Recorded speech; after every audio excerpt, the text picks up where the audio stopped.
नमस्कार, वंदे मातरम न्यूज में आपका स्वागत है। आपके साथ मैं हूं रेखा श्रीवास और खबरों में आगे बढ़ने से पहले आइए नजर डालते हैं आज की हेडलाइंस पर। विपक्ष आतंकवादियों की भाषा बोल रहा, कहा केदार कश्यप ने।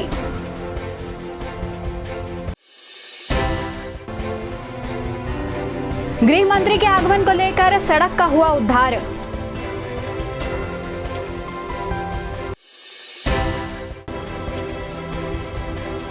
केंद्र व राज्य सरकार की उपलब्धियां गिनाई मुख्यमंत्री ने। अब खबरें विस्तार से।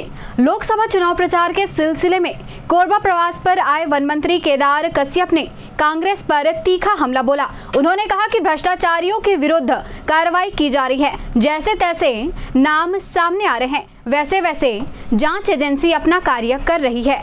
भाग्य की बात है, ये जो इनकी जो भाषा है, ये आतंकवादियों की भाषा है, ये इनकी भाषा भ्रष्टाचारियों की भाषा है, इनकी भाषा पाकिस्तानियों की भाषा है। देखिए, अभी तो जो चलते हैं भ्रष्टाचारी है वो लगातार अंदर हो रहे हैं और अभी जांच की कार्रवाई प्रारंभ है और जांच के मामले में जैसे ही साक्ष्य सामने आई उसके आधार पर आगे बड़ी से बड़ी कार्रवाई होगी। लोकसभा क्षेत्र में प्रवास हो रहा है, वो बिलासपुर में है। बिलासपुर से कुछ समय बाद वो कोरबा की ओर प्रस्थान करेंगे और यहाँ पर हमारे लोगों से रूबरू होंगे। केंद्रीय गृह मंत्री अमित शाह के कटघोरा प्रवास को लेकर प्रशासन तैयारियों में जुटा हुआ है। इस कारण वर्षों से सड़कों में बने गड्ढों को पाटा जा रहा है। बांकी मोगरा से कटघोरा जाने वाले मार्ग में ढेलवाड़ी के पास यह नजारा आसानी से देखा जा सकता है, जहां गड्ढों को पाटने का काम ACCL प्रबंधन द्वारा किया जा रहा है। अभी तक इसकी सूद नहीं ली जा रही थी, लेकिन गृह मंत्री के आगमन से उक्त सड़क का कायाकल्प करने को मजबूर कर दिया।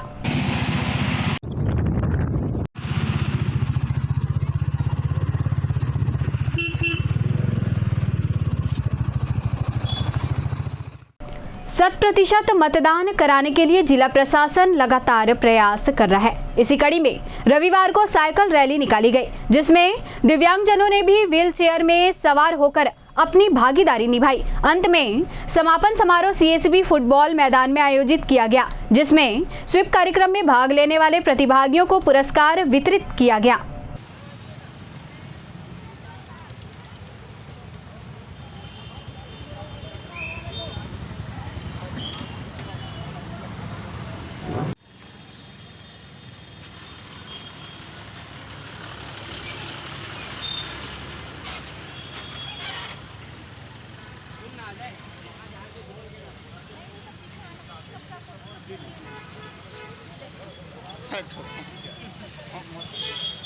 आगे आओ ना।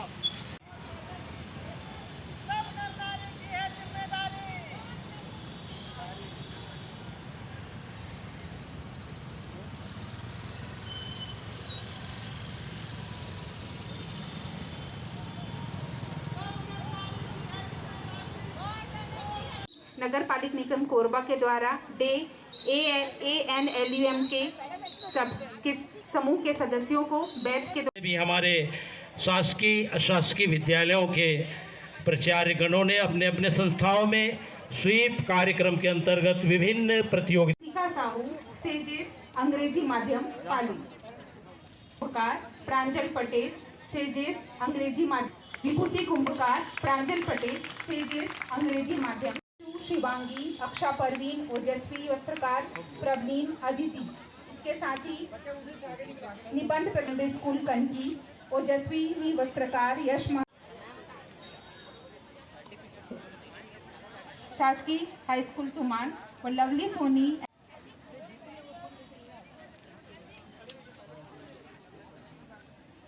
भूमिका कंवर, अनुपूर्णिमा कंवर, श्रीमती हेमलता राठौर, सुश्री रेखा चौहान।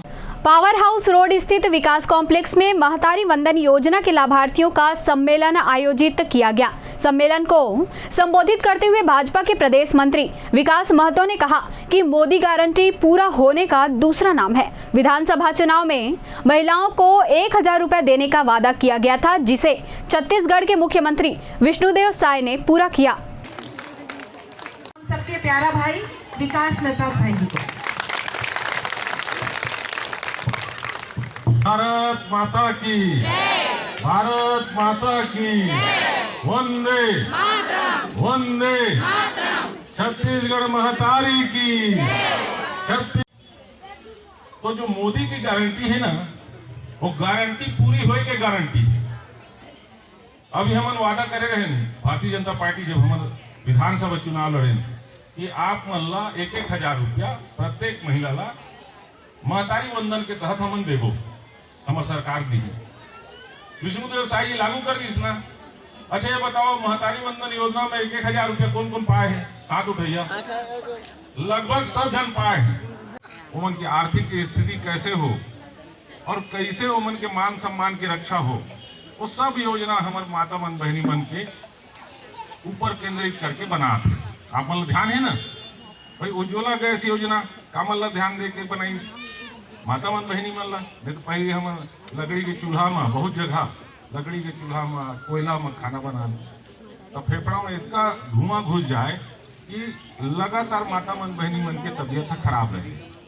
तो बड़ा बड़ा मार्मिक तरीके से नरेंद्र भाई मोदी जी सोची समझ माता मन बहनी मन और उज्ज्वला गैस योजना लाई।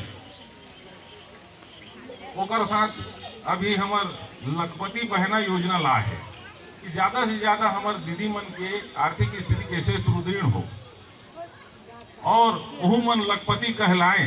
तो ओकर पर एक योजना ला है लखपति बहना योजना। लखपति बहना योजना कहते दीदी क्या कहते? लखपति दीदी योजना।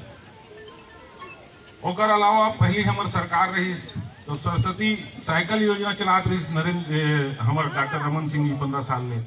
आप मन मालूम हुई सरस्वती साइकिल योजना चलत रही इसमें।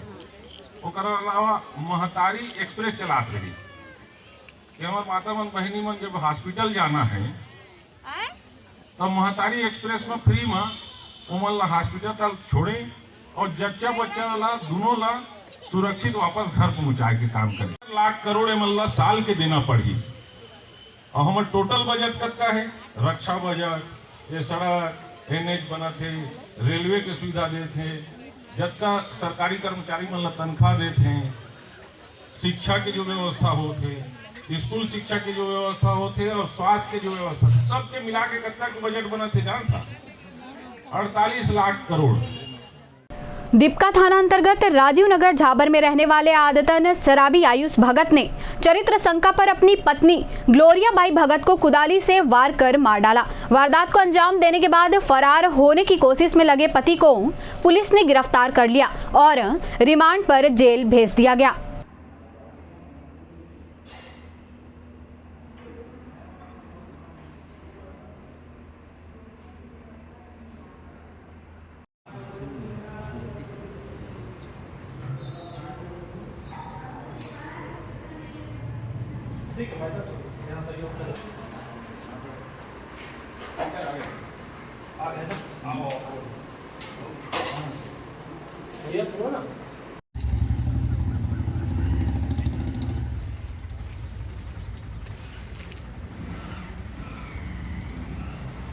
मेरे पिता से शराब पीकर मारपीट किया मेरी माँ को। पहले कोई विवाद रहा क्या? हाँ, पहले भी कई बार विवाद हो चुके हैं ऐसे। क्या वजह क्या है? शराब ही वजह है इसकी। क्या नाम पापा का? फुल साहब भगत, कहाँ रहते हो आप? राजीव नगर झाबर। मम्मी का नाम? ग्लोरिया भगत। कितने बच्चे हैं आप लोग? 4, 2 भाई 2 बहन। मैं क्रिकेट खेलने गया था, फिर आया घर, देखा दरवाज़ा इस पास ऐसे मुड़ा हुआ था, फिर खोला, उसके बाद सामने में देखा मम्मी पूरा खून पड़ी हुई। उसके बाद उठाया, फिर रख दिया, फिर इसको बुलाने गए मेरे दोस्त को। उसके बाद इसको बुलाया, फिर हॉस्पिटल तरफ आ रहे थे, एम्बुलेंस वाला रोड पे ही मिल गया। उसके बाद उसको हाथ दिखाया, तो इमरजेंसी का नाम लिए, फिर वो बोला चलो ठीक है, फिर गए लेके। उसके बाद उठाए हम दोनों को, फिर मैं पकड़ा, फिर लेटाए, फिर लेके आए हम यहाँ। घटना के बारे में तो मेरे को अंदाज़ा नहीं है। देखो, ये मेरा दोस्त है लल्ला, उसको मैं कुआं के पास मिला, तो ये मेरे को बोला कि भाई मेरे को ऐसा कहानी हो गया है, मेरे मम्मी और पापा के बीच में हाथापाई हो गया है। तो मैं इसको बोला कि 112 को मैं फ़ोन कर देता हूँ। फ़ोन भी किया, बात भी हुआ, बोले 10 मिनट में आपका केस का सुनवाई होगा, आएंगे 112 वाले। मैं बोला ठीक। उसके बाद से कॉल कट हो गया है। ये बोला है कि चलो थाना चलते हैं।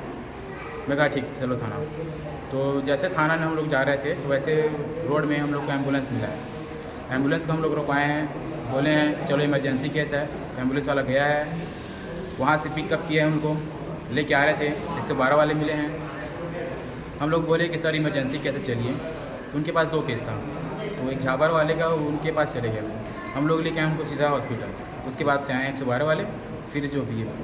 जी सर, जो है ना 19 तारीख को आपके पास में 19 नवंबर को आपके थाना में FIR दर्ज करवाया था और गुमशुदगी में और दूसरे मर्द के साथ में घूम रही थी। और जो है ना 1 जनवरी को उसको मैं बढ़ई मार सिंघाली में पाया। इसके बाद में फिर उनके बड़े भाई और उनके परिवार के साथ में 3 जनवरी को उनके घर भेज दिया था। फिर घूमते हुए फिर वापस आ गई और फिर वैसे ही मेरे को और मेरे परिवार को, मेरे बच्चों को परेशान कर रही थी। इसलिए रोज़ का जो है ना वही धमकी, मैं मरवा दूंगी, पिटवा दूंगी, और मेरे को काम करने के लिए मुसीबत हो रहा था। इसलिए मैं जो है ना आज 1 पौवा दारू पिया था और मैं मार दिया। किससे मारे आप? कुदारी से।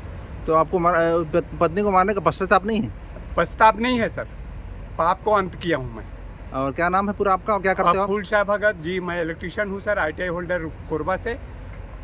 और यहाँ पिछले साल इसमें आपके थाना में यहाँ मैं 22 साल ड्यूटी किया हूँ मैं। कहाँ? वासरी में, दीपका वासरी में। थाना दीपका क्षेत्र में राजीव नगर झाबर करके एक स्थान है जहाँ पे ग्लोरिया भगत और फूल शाह भगत, ये दोनों आपस में पति पत्नी हैं, किराए के मकान में निवास कर रहे थे। शराब के पी करके दोनों के बीच में कुछ विवाद हुआ था और इस विवाद के चलते फूल शाह भगत ने अपनी पत्नी को धारदार हथियार से सिर में वार करके हत्या कर दिया है। इसकी सूचना उसके लड़के अर्पित भगत के द्वारा थाना पुलिस में दी गई है, जिसके बाद मर्ग पंचनामा कार्रवाई है तो मर्ग कायम करके पंचनामा कार्रवाई की जा रही है। हत्या के कारण क्या नजर आ रहा है सामने? अभी इन्वेस्टिगेशन का सब्जेक्ट है, इन्वेस्टिगेशन में पता चलेगा किस वजह से हत्या हुई। सरस्वती उच्चतर माध्यमिक विद्यालय में परीक्षा परिणाम घोषित किए गए। प्रथम, द्वितीय और तृतीय स्थान पर आने वाले छात्र छात्राओं को विद्यालय द्वारा पुरस्कार प्रदान किया गया। इस मौके पर सरस्वती शिक्षण समिति के अध्यक्ष जोगेश लांबा भी मौजूद रहे।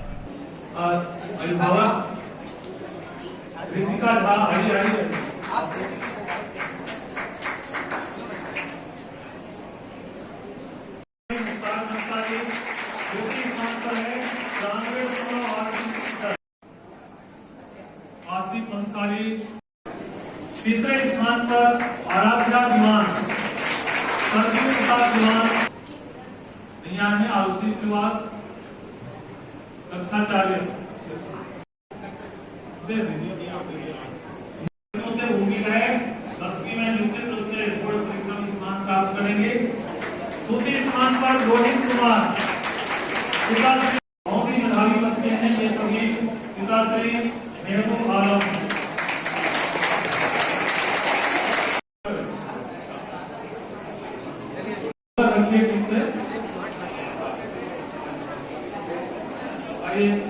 हमारे योगेश कुमार पांडे जी आ रहे हैं।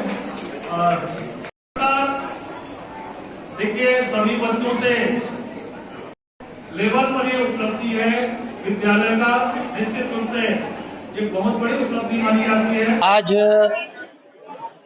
कोरबा सरस्वती शिशु मंदिर CSEB विद्यालय का आज 2023-24 का परीक्षा परिणाम घोषित हुआ और बड़ी अच्छी बात है कि षष्ठम से लेकर एकादश तक का आज जो परिणाम घोषित हुआ है उसमें 89.43% और रिजल्ट आया है।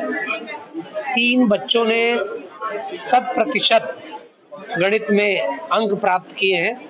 ये हमारे लिए बहुत खुशी की बात है विद्यालय के लिए, और हम नए सत्र से जो नई शिक्षा प्रणाली है उसको भी अपनाते हुए खास करके गणित और जो पहाड़े हैं उन पहाड़ों का हमने आगे बढ़ाने की बात की है कि खाली 20 तक का पहाड़ा तक सीमित मत रहे और 30-40 तक के पहाड़े का हम लक्ष्य देने वाले हैं कि सब बच्चों को आए।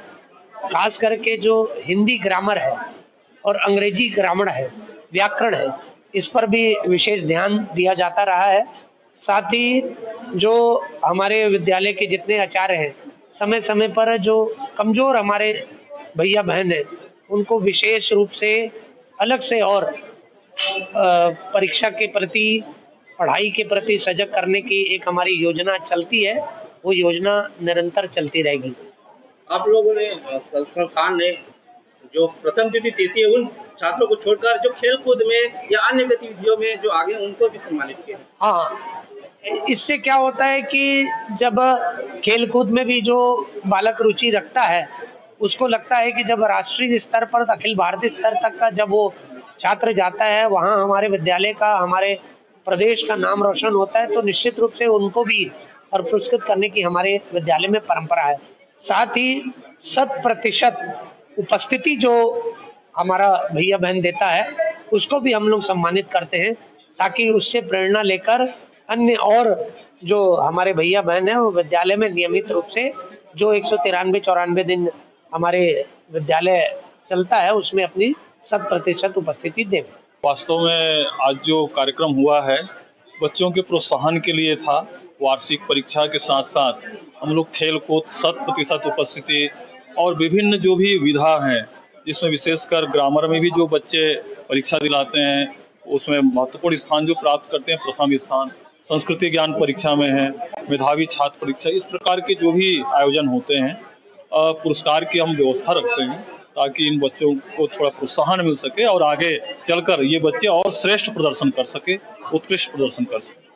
आपको अगर घर के पास चिकित्सा की सुविधा मिलने लगे तो अस्पताल जाने की जरूरत नहीं पड़ेगी। ऐसा ही दृश्य दाई दीदी क्लिनिक के मोबाइल वाहन में नजर आता है, जहां सभी तरह के मरीजों का निःशुल्क इलाज किया जाता है। रक्त जांच की सुविधा भी उपलब्ध है और निःशुल्क दवा का वितरण भी किया जाता है। राज्य शासन की इस योजना का लाभ आम लोगों को मिल रहा है।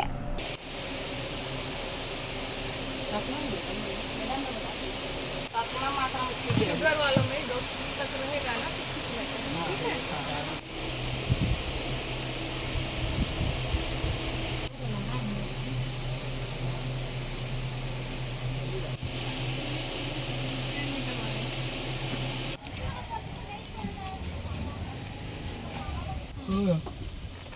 वहाँ पे लगा लेगा। चेक करवाए आए हैं। का चीज़ की परेशानी है तुम्हें? शुगर बीपी के। बढ़िया इलाज होते हैं यहाँ? हाँ होते। बढ़िया होते। कतका दिन से एकर सेवा लेता? मैं आज शुरू आए हैं, मैं दूसरी जगह चेक करवाता। हाँ, तो दोनों लोग मिलाए खाती मैं चेक कराए आए। तो सही मिलीस दोनों? हाँ हाँ। दवा लेने आए हैं। क्या चीज़ की परेशानी है आप? ये गट्टे गट्टे दर्द है, रीढ़ के पास दर्द है, गट्टा के पास दर्द, पता पूरे पूरे दर्द खाता, छेवना में दर्द। पहले बार आए हैं कि और आ चुके हैं यहाँ? आज एक बार आए थे, बहुत पहले। तो आज ही आए। कैसे होता है इलाज? फर्क पड़ता है इलाज से? हाँ, दवा हुआ खाते तो मतलब कुछ ठीक रहता है। तो ये मलहम ले आई हूँ यहाँ। कोरबा लोकसभा क्षेत्र से भाजपा प्रत्याशी सरोज पांडे के पक्ष में आयोजित जनसभा को संबोधित करते हुए मुख्यमंत्री विष्णुदेव साय ने फिर एक बार कांग्रेस को आड़े हाथों लिया। करतला की जनसभा में उन्होंने कहा कि प्रधानमंत्री नरेंद्र मोदी देश को विकास की राह पर ले जा रहे हैं, जबकि विपक्ष देश का विकास नहीं चाहता। सबका खाता खोले के काम, घर घर बिजली पहुंचाए के काम, घर घर नल द्वारा पानी पहुंचाए के काम, गैस सिलेंडर देने के काम, शौचालय निर्माण के काम, ये सारा काम पिछले 10 साल में मोदी जी करी ने। आज हमारे राम मंदिर के निर्माण भी हो गई। भगवान राम 22 जनवरी के भव्य मंदिर में विराजमान भी हो गई। तो बड़े बड़े काम भी ये 10 साल में हुई से, लेकिन आगे और बड़ा काम कर रहा है। हमारे देश ला आर्थिक रूप से तीसरा सबसे बड़ा ताकत के रूप में खड़ा करना है। इसलिए मोदी जी के तीसरी बार प्रधानमंत्री बनना जरूरी है। कि आप मन के कोरबा लोकसभा क्षेत्र से भारतीय जनता पार्टी नरेंद्र मोदी जी सुश्री सरोज दीदी ला अपन प्रत्याशी बनाई ने है। एक बहुत ही योग्य प्रत्याशी, जबन के एक लंबा अनुभव है जन सेवा के, राजनीति के, जो महापौर, विधायक, सांसद, राज्यसभा सांसद, महिला मोर्चा के राष्ट्रीय अध्यक्ष, पार्टी के राष्ट्र के महामंत्री सब पद में काम कर चुकी हैं। ऐसे राष्ट्रीय स्तर के नेता आप बन के लोकसभा के प्रत्याशी हैं। ये कोरबा लोकसभा क्षेत्र के लिए बहुत ही सौभाग्य की बात है। आज आशीर्वाद देना है सरोज दीदीला, देना है कि नहीं? तीसरी बार जब नरेंद्र मोदी जी ला प्रधानमंत्री बनाना है तो सरोज दीदीला यहाँ ले सांसद बना के भेजना पड़ी कि नहीं? तो ये रामपुर विधानसभा में पिछले विधानसभा के चुनाव में हम पीछे रहे, ओला पाटते हुए उतना ही वोट से जीता के भेजना है। ये आप वाला करना है कि नहीं? हो जाएगी ना? कितना से पीछे रहे? 22,000 से तो कर दूना होना चाहिए। कुछ नहीं किया, एक ही परिवार और सबसे निष्क्रिय सांसद है। मैंने ये बात को कहा है, हमारे मुख्यमंत्री जी मंच पर विराजमान हैं, हमारे प्रधानमंत्री जी तीसरी बार प्रधानमंत्री बनेंगे और मैं कहना चाहती हूं कि हर गांव को 25-25 लाख रुपए विकास के लिए जरूर मिलेगा। वो मुझे पूछते हैं कि ये पैसा कहां से आएगा, मैं क्यों बताऊं कि कहां से आएगा। अरे आपने पिछले 5 साल में कोई कोशिश नहीं की, 20-25 साल में आपने कोई कोशिश नहीं करी। आज हमारे यहाँ ना हॉस्पिटल है, ना अच्छी सड़क है, ना हमारे जिले जो बने हैं उनका विकास है। एक कांग्रेस पार्टी के कारण, कांग्रेस के कारण ये कोरबा लोकसभा, देश में 100 लोकसभाएं हैं जो सबसे पिछड़ी कहलाती हैं। वो 100 जो सबसे पिछड़ी लोकसभा है उसमें अगर कोरबा का नाम आता है तो ये धिक्कार है कांग्रेस पार्टी को जो राजनीति में है और ये कोरबा को सबसे पीछे रखती है। कोरबा जिला शिक्षा अधिकारी कार्यालय में उस समय हड़कंप मच गया जब सुबह करीब 10 बजे कर्मचारी जिला कार्यालय पहुंचे और क्रीड़ा विभाग के टेबल में बैठे सांप को देखा, जिसके बाद सांप को निकालने का प्रयास किया। सफलता नहीं मिलने पर सर्पमित्र जितेंद्र सारथी को बुलाया गया और उन्होंने उसे पकड़कर सुरक्षित कार्यालय से बाहर निकाला।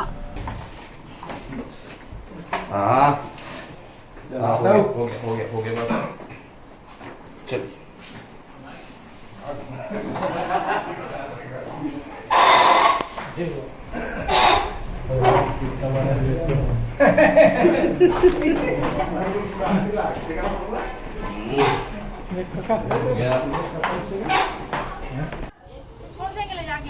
हाँ, हमारा काम क्या है, लोगों की जान बचाना, वाइल्ड लाइफ कंजर्वेशन को काम करना, मतलब वन्य जीव कोई सभी हो उनको सुरक्षित करना है, रेस्क्यू करके सुरक्षित जंगल में छोड़ना है।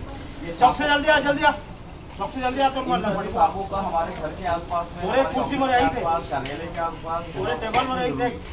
ये हमारे इकोसिस्टम को बैलेंस करते हैं, हमारे खाद्य श्रृंखला है उसको ये लोग कंट्रोल करते हैं। ये लोग जो है वो भी सेंस कर रहा है सभी चीजों को।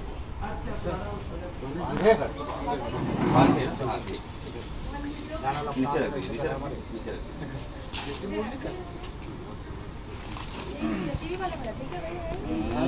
भैया आप लोगों को हमारे पकड़े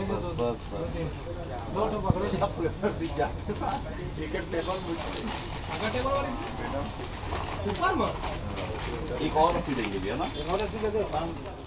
डिंगापुर में रहने वाले गणपत साहू के घर में सोमवार को सांप देखा गया। मकान मालिक ने रेखा श्रीवास को सूचना दी और उसने सर्पमित्र अविनाश यादव को बुलाया। सांप को पकड़कर सुरक्षित तरीके से ले जाया गया, जिसके बाद घर वालों ने राहत की सांस ली।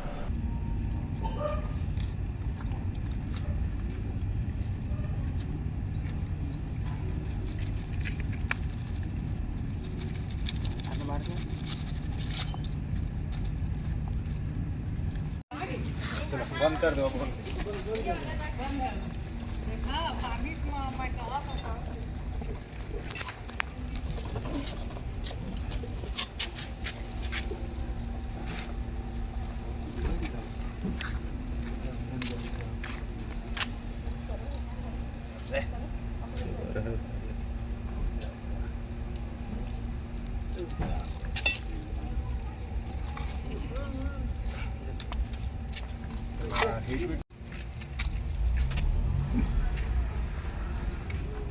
यादव। ओके। मैं गणपत राम साहू जी। मेरे घर में सांप निकला था, मुझे पता चला कि गाय रेखा श्रीवास को बुलाया गया। ऊपर बुलाने के बाद अविनाश यादव को बुलाया, फिर वो पकड़ के ले गया। आज के इस बुलेटिन में फिलहाल इतना ही। आप बने रहिए वंदे मातरम न्यूज के साथ और मुझे दीजिए इजाजत। नमस्कार।